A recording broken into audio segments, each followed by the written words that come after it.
মাতৃভূমি সামাজিক সংস্থার কৃতি পড়ুয়াদের সংবর্ধনা। ধলাই বিএনএমপি স্কুল পরীক্ষা কেন্দ্র থেকে মাধ্যমিক পরীক্ষায় প্রথম বিভাগের উত্তীর্ণ হওয়া 85 জন ছাত্রছাত্রীকে সংবর্ধনা প্রদান করে মাতৃভূমি বেসরকারি সামাজিক সংস্থা মাতৃভূমি। রবিবার বিকাল 3টায় ধলাইস্থিত দাসী মন্দির বিবাহ ভবনে এক সভা অনুষ্ঠিত হয়। প্রবীণ শিক্ষাবিদ শৈলেশ নমশূদ্রের পৌরোহিত্যে অনুষ্ঠিত সভায় বক্তব্য রাখতে গিয়ে রাজ্যের প্রাক্তন মন্ত্রী তথা শিলচরের বর্তমান সাংসদ পরিমল শুক্লবৈদ্য মাধ্যমিকে প্রথম বিভাগে উত্তীর্ণ ছাত্রছাত্রীদের উদ্দেশ্যে দেশ ও সমাজ গঠনে শিক্ষার গুরুত্বের কথা তুলে ধরেন। ধলাইয়ের বিধায়ক নিহারঞ্জন দাস ছাত্রছাত্রীদের উদ্দেশ্যে ভবিষ্যৎ কর্মপন্থা ঠিক করে শিক্ষা অর্জনের উপর গুরুত্ব আরোপ করেন। প্রতিটি শিশু দেশের ভবিষ্যৎ নয়, দেশের সম্পদ বলেন বিধায়ক নিহারঞ্জন দাস। এদিন অন্যান্যদের মধ্যে বক্তব্য রাখেন জেলা বিজেপির সভাপতি রূপম সাহা, ধলাই নরসিংহপুর জেলা পরিষদের নবনির্বাচিত সদস্য পম্পিনাথ, ধলাই বিএনএমপি এইচএস স্কুলের অধ্যক্ষ পিনাক চক্রবর্তী সহ অন্যান্যরা। এদিনের সভায় মাধ্যমিকে প্রথম বিভাগে উত্তীর্ণ হওয়া মোট 85 জন ছাত্রছাত্রীকে উত্তরীয়, মেমেন্টো ও প্রশংসাপত্র ও একটি করে গাছের চারা দিয়ে সম্মান জানানো হয়। নিউজ ডেস্ক রিপোর্ট, শিলচর সংবাদ। আমরা আজকে ধলাই দাসী মন্দির বিবাহ ভবনে মাতৃভূমি ক্রীড়া, সামাজিক এবং সাংস্কৃতিক সংস্থার পক্ষ থেকে প্রতি বছরের ন্যায় এই বছরও আমরা মোট 85 জন ছাত্রছাত্রী 2025 ইংরেজির শিক্ষাবর্ষে যারা Dhalai BNMP higher secondary school পরীক্ষা কেন্দ্র থেকে প্রথম বিভাগে উত্তীর্ণ হয়েছিলেন, তাদেরকে আমরা এখানে আনুষ্ঠানিকভাবে আমরা ডেকে এনে সংবর্ধনা প্রদান করেছি।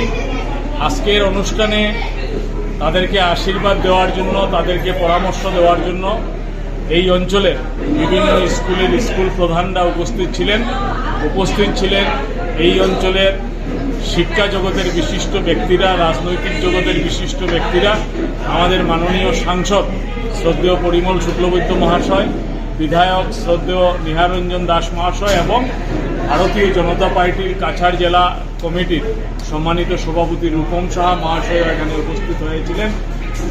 একটা প্রচেষ্টা আমরা প্রত্যেক বছরই করি যে মাধ্যমিক পরীক্ষার রেজাল্ট বের হওয়ার পর যে কীভাবে তাদেরকে আমরা সংবর্ধনা দেব, এবং সেই ধারাবাহিকতা আমরা 2007 সাল থেকে করে আসছি। আমরা 2024 সাল পর্যন্ত 820 জনকে আমরা সম্মাননা প্রদান করেছি যারা প্রথম বিভাগে উত্তীর্ণ হয়েছেন, এবং এই বছর আমরা 2025 সালে 85 জনকে আমরা সংবর্ধনা এখানে প্রদান করেছি। আমরা সংবর্ধনা প্রদান করার মুখ্য উদ্দেশ্যটাই হলো যে তারা ছোটোবেলা থেকে নার্সারি হোক বা কেজি 1 হোক, ক্লাস 1 থেকে শুরু করে ক্লাস 10 পর্যন্ত পড়াশোনা করার পর যে শিক্ষাক্ষেত্রে যেটা প্রথম ধাপ, যে মেট্রিক পরীক্ষা বা এসএসএলসি এক্সাম, সেটা ওনারা দেন এবং অক্লান্ত পরিশ্রম করে ছাত্ররা আমরা দেখি, তাদের অভিভাবকরা পরিশ্রম করে, তাদের প্রাইভেট টিউটর যারা আছে তারাও পরিশ্রম করে। তাছাড়া তারা যে স্কুলে পড়াশোনা করে সেই স্কুলের শিক্ষক শিক্ষিকারা তো লেগেই থাকে তাদের প্রতি, যে ভালো স্টুডেন্টকে কীভাবে ভালোভাবে ভাস করানো যায়। আর আমাদের উদ্দেশ্যটা হলো যে শিক্ষার যেটা প্রথম ধাপ, ওনারা মাধ্যমিক পরীক্ষায় উত্তীর্ণ হয়েছেন, আমরা তাদেরকে সম্মান জানানো, মানে তারা ভবিষ্যতের জন্য যাতে আরও একটু বেশি উৎসাহিত হতে পারে এবং হয়ে ওনারা হায়ার সেকেন্ডারি, টিডিসি, তার পরবর্তীতে ওনারা যে ডিগ্রি নিয়ে পড়াশোনা করবেন, ওনারা যাতে তাদের মনোবলটা বাড়ানোর জন্য আমরা এই প্রচেষ্টাটা করি। যে শিক্ষাক্ষেত্রে আমরা সেটা আমাদের একটা আমরা 2007 সাল থেকে যেটা তৈরি করেছি সেটা ধারাবাহিকতা অব্যাহত রেখেছি। আগামী দিনে মাতৃভূমি যতদিন বেঁচে থাকবে সেটা আমাদের থাকবে। আচ্ছা, এখানে একটা মাতৃভূমি কালচারাল একাডেমিতে আমরা প্রথম অবস্থায় এখানে একজন তবলার শিক্ষক আসবেন শিলচর থেকে। এই অঞ্চলের যারা তবলা শিখতে চায় ওনার কাছে শিখতে পারবেন। তাছাড়াও আমাদের এখানে শেখানোর মতো আছে যেমন সিনথেসাইজার, গিটার বা অন্যান্য যে সমস্ত বাদ্যযন্ত্র আছে, হ্যাঁ, আজকের যুগের যেগুলো বাদ্যযন্ত্র, সেইগুলা কেউ যদি শিখতে চায় আমাদের কালচারাল সেক্রেটারি বিকি দেয়া আছে, অ্যাসিস্ট্যান্ট কালচারাল। আমরা এখানে একটা স্থায়ীভাবে আমরা সেই একাডেমিটা আমরা শুরু করি। আর ফুটবল একাডেমি আমাদের স্পোর্টস সেক্রেটারি পিঙ্কু বর্মন এবং আমরা সংস্থার যারা আমরা আমাদের জেনারেল মিটিংয়ে একটা সিদ্ধান্ত নিয়েছিলাম যে আমরা এখানে মহিলাদেরকে একটা ফুটবল প্রশিক্ষণ দেব, আন্ডার 18। 18 বছরের নিচের যারা আছে মহিলারা তাদেরকে আমরা এখানে একটা প্রশিক্ষণ দেব। তো সেই অনুসারে আমরা এখানকার স্থানীয় যেগুলো স্কুল আছে, আমরা বাম বিদ্যাপীঠ স্কুল বা আমার দক্ষিণ দোলাইয়ের আরও কয়েকটা স্কুল আছে, আমরা সেখানে যোগাযোগ করব। কারণ আমরা যখন খেল মহারণ করেছিলাম তখন আমরা লক্ষ্য করেছি যে বাগা অঞ্চল থেকে কিছু মহিলা খেলোয়াড় খুব উৎসাহিতভাবে ওনারা এখানে অংশগ্রহণ করেছিলেন। এই ধরনের মেয়েরা যদি ফুটবলের প্রশিক্ষণ নিতে চায় আমরা সেটার সুযোগ তাদেরকে করে দেব। ফুটবল যারা প্রশিক্ষণ নেবেন তাদের কোনো ফিস লাগবে না, আমরা সেটা ফ্রি কোচিং এখানে দেওয়া হবে এবং সেই কোচ আমাদের শিলচর থেকে আনা হবে। প্রথম অবস্থায় স্থানীয় কোচ দিয়ে আমরা বেসিকটা করাবো, আর তারপর শিলচরের কোচ এসে ওনাদেরকে এখানে কোচ দেবে। আর কালচারালের ক্ষেত্রে আমরা সামান্য একটা ন্যূনতম ফিস একটা তৈরি করেছে আমাদের কালচারাল সেক্রেটারি, উনি জানাবেন সেই ফিসটা দিয়ে এখানে শিখতে হবে মাতৃভূমি ফুটবল। আর বিশেষ করে আপনাদেরকে আমি ধন্যবাদ জানাবো যে আজকে মাতৃভূমি 18 বছর অতিক্রান্ত হওয়ার পথে, যে 2006 সালে গঠিত 18-19 বছর আমরা অতিক্রান্ত হওয়ার পথে, কিন্তু আমি আজকের দিনেও আমি স্বীকার করছি যে আমার এই অঞ্চলের যারা সাংবাদিকরা আছে, শুধু ধলাই নয় বলবো না, শিলচর শহরের যারা সাংবাদিক আছেন, বিভিন্ন নিউজ চ্যানেলে, ইলেকট্রনিক্স মিডিয়া বা প্রিন্ট মিডিয়ায় যারা সাংবাদিকতা করেন, শিলচরেরও ধলাই তো আছেই, প্রত্যেকে মিলে কিন্তু মাতৃভূমিকে একটা সহযোগিতা করছে, মাতৃভূমিকে উপরে উঠানোর জন্য প্রচেষ্টা করছে। যার জন্য আমরা শিলচর সাংবাদিক ক্রীড়া সাংবাদিক সংস্থা যেটা আছে তারাও আমাদেরকে পুরস্কৃত করেছে। আর মাতৃভূমি কাপ, আপনারা মাতৃভূমি কাপ নিয়ে সবাই প্রতীক্ষায় আছেন। মাতৃভূমি কাপের কথা এখন থেকেই মানুষ আমাদেরকে জিজ্ঞেস করতে শুরু করেছে। খুব তাড়াতাড়ি আমরা শুরু করছি। 1 আগস্ট 2025 ইংরেজি এই খেলার উদ্বোধন আমাদের ধলাইয়ের মাঠে হবে। কিছুক্ষণ আগে আমাদের এমপির সঙ্গেও এই ব্যাপারে আমার কথা হয়েছে, উনিও আমাদের সহযোগিতা করবেন। আর আপনারাও তো থাকবেনই, আমরা খেলার আগে আমরা একটা প্রেস মিট করে নেব, করে আপনাদের মাধ্যমে আমরা সব ফুটবল দলকে জানিয়ে দেব যে 1 আগস্ট থেকে আমরা এখানে আমরা শুরু করতে যাচ্ছি, এবং যাতে প্রত্যেক বছর আমরা খেলাটা যেভাবে সুন্দরভাবে এখানে সম্পন্ন করি সেটারও চেষ্টা থাকবে। এই বছর শুনেছি আমাদের এখানে সুনাই অঞ্চল থেকে বা শিলচরেরও কয়েকটা ক্লাব এসে এখানে সরাসরি, ওনারা আগে হায়ার আসতো, এখন সরাসরি ওনারা এসে এখানে প্রতিযোগিতায় অংশগ্রহণ করবে। আমি সব সাংবাদিক বন্ধু আমার যারা আছে, আমার অতি প্রিয়, আপনারা আমাকে সহযোগিতা করবেন, সংস্থাকে সহযোগিতা করবেন প্রতিটি ক্ষেত্রে। আমরা মহিলা ফুটবল যেদিন শুরু করব আপনাদেরকে আমরা আমন্ত্রণ জানাবো। কোচিং ক্যাম্প যেদিন আমরা শুরু করব আপনারা আসবেন, কারণ সেটা যখন প্রচার হবে আপনাদের মাধ্যমে অন্যান্য জায়গার থেকে আরও খেলোয়াড়রা এসে অংশগ্রহণ করবেন। তাছাড়া আমার কালচারাল সেক্রেটারি যেদিন আমরা আমাদের বাদ্যযন্ত্রের যেটা শিক্ষামূলক অনুষ্ঠান যেটা আমরা শুরু করব, সেটা যেদিন শুরু করব আপনাদেরকে আমরা আমন্ত্রণ জানাবো। আপনারা সেটা প্রচারের মাধ্যমে দিলে দেখবেন অন্যান্য অঞ্চল থেকে আমরা এখন মানে স্থানীয়ভাবে কয়েকটা স্কুলের সঙ্গে যোগাযোগ করে আমরা চলছি। আর আপনাদেরও জানা থাকলো, আপনারা যদি দেখেন আপনারা যে অঞ্চলের মানুষ সেই অঞ্চলে যদি কেউ উৎসাহিত থাকে এই ধরনের বাদ্যযন্ত্র শিকার, আমাদের কালচারাল সেক্রেটারি বিকিদের সঙ্গে ওনারা যোগাযোগ করতে পারবেন। খেলার ক্ষেত্রে পিঙ্কু বর্মনের সঙ্গে যোগাযোগ করতে পারবেন। আর আজকের অনুষ্ঠানে আপনারা উপস্থিত হয়েছেন, অভিভাবকরা উপস্থিত হয়েছেন, অতিথিরা উপস্থিত হয়েছেন, সবাইকে আমরা মাতৃভূমি সংস্থার প্রত্যেক সদস্যের পক্ষ থেকে আমরা ধন্যবাদ এবং কৃতজ্ঞতা জ্ঞাপন করছি।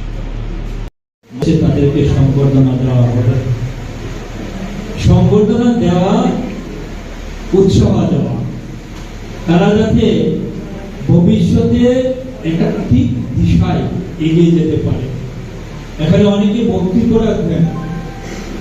সংবর্ধনা সভা এজন্যই করা হয় যাতে যারা ভালো করে পাস করেছে তারা যাতে জীবনে আরো এগিয়ে যেতে পারে, আর তাদের সামনে কিছু জ্ঞানী ব্যক্তি বক্তব্য রাখবেন যাতে তাদের জীবনটা ঠিক মতে তারা গড়ে তুলতে পারে তাদের বক্তব্যের মাধ্যমে। এই যে দায়িত্ব, এই দায়িত্ব সবাই পালন করে না। সমাজে খুব অল্প সংখ্যক মানুষ আছেন যে যারা আজকে পাস করলো তাদেরকে সংবর্ধনা দেয়, এই মানসিকতা মানুষ সমাজে খুব কম আছে। এই দায়িত্ব সবাই পালন করে না। মাতৃভূমি এনজিও এই দায়িত্ব পালন করছে, যার জন্য আমি মাতৃভূমি এনজিওর প্রত্যেক কার্যকর্তাকে আমি স্যালুট জানাই। তারা ভবিষ্যতে এভাবে তাদের কাজের ধারা আরো এগিয়ে নিয়ে যাবে, আমি এই বিশ্বাস করি, এই আশা করি। মাতৃভূমি এনজিও শুধু আজকে সংবর্ধনা দিচ্ছে তা নয়, এই ধলাই অঞ্চলে যে ক্রীড়া জগৎ, সাংস্কৃতিক জগৎ, এই দুটো জগৎকে কিভাবে এগিয়ে নেওয়া যায়, যাতে এই বরাক উপত্যকার বিভিন্ন অঞ্চল আছে, শিলচর শহর আছে, সেই সব এলাকার যারা ছাত্রছাত্রী আছে বা যারা সংস্কৃতির সঙ্গে যুক্ত আছে, তাদের আমাদের দেশ এক সময় শিক্ষার প্রতি উদাসীন ছিল। সরকার শিক্ষার প্রতি খুব একটা মনোযোগ দেয়নি, কিন্তু আমরা লক্ষ্য করেছি অটল বিহারী বাজপেয়ী যখন ক্ষমতায় আসলেন, তখন থেকে আমরা দেখলাম গ্রামের প্রত্যেকটা স্কুলকে পাকা করা হয়েছে। আজকে অঙ্গনওয়াড়ি সেন্টারকে ভালো করে সাজিয়ে দেওয়া আছে, 25 লক্ষ টাকা করে দেওয়া আছে। সরকার কেন এটা করছে? সরকার এই জন্যই করছে, আজকের দিনে যে বাচ্চা, আজকের দিনে যে শিশু, সে শুধু আমার ভবিষ্যৎ নয়, এদেশের সম্পদ।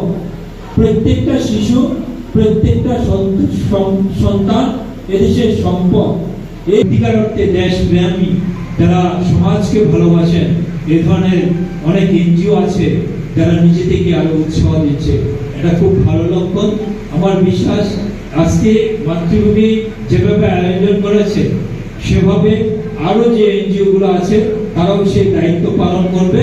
এভাবে যদি আমরা সবাই দায়িত্ব পালন করি, তাদের ছেলে মেয়েদের মধ্যে একটা উৎসাহ দেওয়া যাবে, সমাজ উপকৃত হবে। আর এই কথা বলে আবারও যাদেরকে সংবর্ধনা দেওয়া হচ্ছে, যারা ভালো রেজাল্ট করেছেন, তাদের সবাইকে আমি অভিনন্দন জানাই। আর অভিনন্দন জানিয়ে সবাইকে আবারও নমস্কার, ভালোবাসা জানিয়ে আমার বক্তব্য শেষ করছি। অনুষ্ঠানের মাধ্যমে যাতে সমাজকে রাষ্ট্রের জন্য, পরিবারের জন্য, ব্যক্তির জন্য নির্মাণ করা যায়, তার জন্য খেলার জগতে, শিক্ষার জগতে, সংস্কৃতির জগতে তারা প্রচন্ডভাবে পরিশ্রম করে আর অনুপ্রেরণা যোগান। এই ক্ষেত্রে আজকেও আপনাদের সবাইকে ডেকে আনলেন। আমি প্রথমেই আন্তরিকতার সঙ্গে মাতৃভূমির সভাপতি এবং মাতৃভূমির যারা কর্মকর্তারা আছেন তাদের প্রত্যেকের উদ্দেশ্যে আমার শ্রদ্ধা কৃতজ্ঞতা জানাবো। আর সঙ্গে এই অনুষ্ঠানকে উৎসাহিত করার জন্য আমাদের দলের বক্তব্য রেখেছেন আপনাদের উদ্দেশ্যে ধলাইয়ের বিধায়ক নিহার রঞ্জন দাস এসেছেন এখানে, তিনিও আপনাদের উদ্দেশ্যে বক্তব্য রেখেছেন। বিশেষ করে এই অঞ্চলের যারা বড় গণ্যমান্য শিক্ষক যারা আছেন, প্রাক্তন শিক্ষক যারা আছেন, তাদের আজকের এই অনুষ্ঠানকে লক্ষ্য করে তাদের উপস্থিতি এখানে আমরা লক্ষ্য করলাম। সঙ্গে আমাদের জনপ্রতিনিধি হিসেবে এখানের জেলা পরিষদ এবং প্রাক্তন বর্তমান সবাই মিলে, শিক্ষক শিক্ষয়িত্রী সবাই মিলে আমরা এসেছি। আমরা কাদের জন্য এসেছি? আমরা শিক্ষার্থী যারা এখানে উপস্থিত আছে তাদের জন্য, আর সঙ্গে তাদেরকে আজকের দিনে প্রথম বিভাগে উত্তীর্ণ করার জন্য যে অভিভাবকরা, ব্যক্তি জীবনের হতে পারে, পরিবারের হতে পারে বা সমাজ জীবনের হতে পারে, আপনারা এসেছেন। তো আমি এক যুগের সবাইকে যারা এখানে উপস্থিত হয়েছেন, বিশেষ করে প্রজাপিতা ব্রহ্মকুমারী যে সংগঠনে শ্রদ্ধেয় দিদিরাও এখানে উপস্থিত হয়েছেন, তো আমি তাদেরকে এবং আমরা যারা এসেছি সবাইকে, শিক্ষাপ্রেমী মানুষকে আন্তরিকতার সঙ্গে শ্রদ্ধা নমস্কার জানাচ্ছি।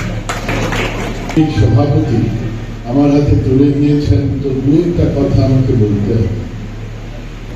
কেউ অভিভাবক যে এখানে আছে, আমরা এইখানে থাকার পটভূমি নির্মাণ করে দিয়েছে আমাদের শিক্ষা। মানুষ যখন পৃথিবীতে আসে, মানুষ আর অন্যান্য জীবজগতের প্রাণীকুলের সঙ্গে আমাদের কোনো ফারাক নেই। আচ্ছা নাকি একবার মনে করে দেখুন, আমরাও খাই,